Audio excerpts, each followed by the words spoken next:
dedicated game channel by Kilsoneto. みんなお元気？さて今回のコテネタチャンネル始まりの話題は新発売のアルティメットについてなんだけど、まあパニッシャー P が当たりましたってことのご報告まで。本当はアベンジャーが欲しかったんだけどね、ヘンリルに装備させてね、残念。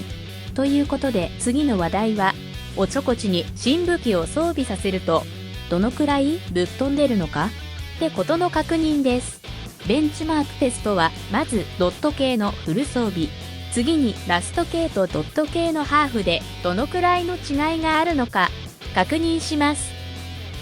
それでね、今回よりクリップの構成を変えてみました。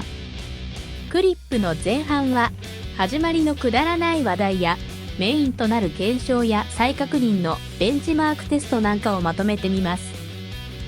これで一気に興味ある内容を確認いただき、後半ではその検証なんかをバトルで再確認いただく、そんな変更です。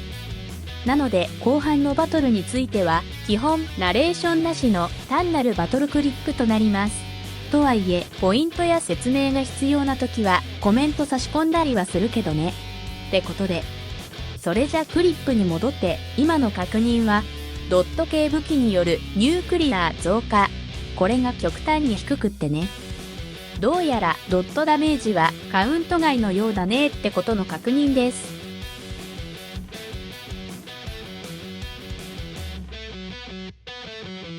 そしておまけはコロコロの危機ってことの確認でした。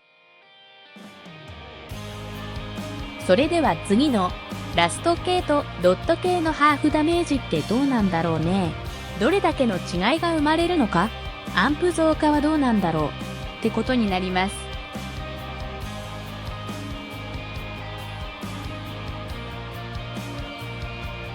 なるほどね。やっぱりラスト系のダンパーの威力はかなりのもんだから、ニュークリアは一つだけの装備でも着実に増加するね。結局ヘンリル前では増加7だったからかなりの違いがあるね。ここんとこがドット系を装備する上での注意点ってなるよね。それじゃ次の検証はおちょこちのダメージを上回る中武器4スロットではどのくらいの威力あるのか確認しましょう。装備はラスト系とドット系のハーフで、最初はアンプ増加なしのスタートでどのくらいのダメージとなるのかってことと、次にヘンリルまでの4体へのダメージでアンプ増加カウントはどうなるのか、そしてその増加でのダメージを確認しましょう。おや、思ったほど大きな違いはないね。これはおそらくドットダメージについては武器のタイプとの差が大きくないからだよね。それからヒルコのダメージも入ってないからスタートでのダメージは逆転してるね。それじゃ中武器の単体でのダメージステータスはまだ確認してなかったから改めて。レシーバーのダメージについてはラップタイムの時点のダメージと時間経過により与えることができるドットダメージを両方カウントしてます。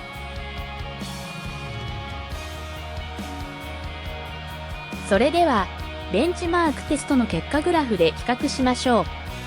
まあなるほどね。ダンパーについては想定通り新発売らしく10秒までならスラック系のシャッターとほぼ同じダメージだね。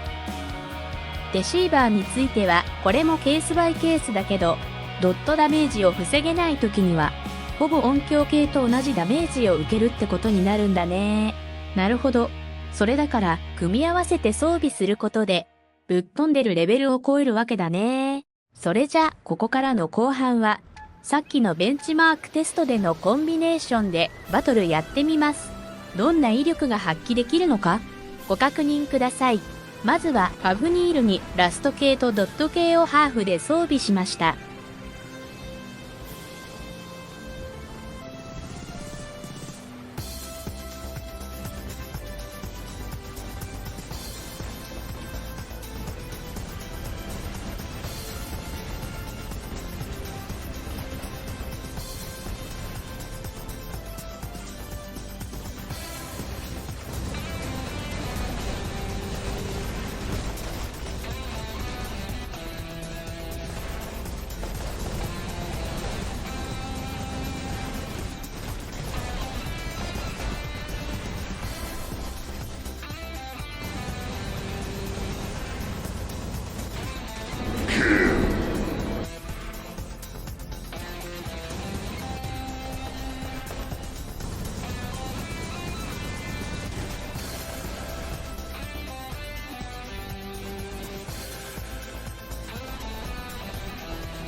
まあ、タンク系ハフニールの扱いと600メートル射程を生かした展開ができれば、かなりいい感じ、じゃないでしょうか。タイフォンなんかでもかなり活躍できそうだね。そして最後は、同じくラスト系とドット系でのおちょこち同士のバトルではどんな結果となるのか。それではナレーションはここまで。ご視聴いただきありがとうございました。おやすみなさい。バイバイ。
Titan Slayer.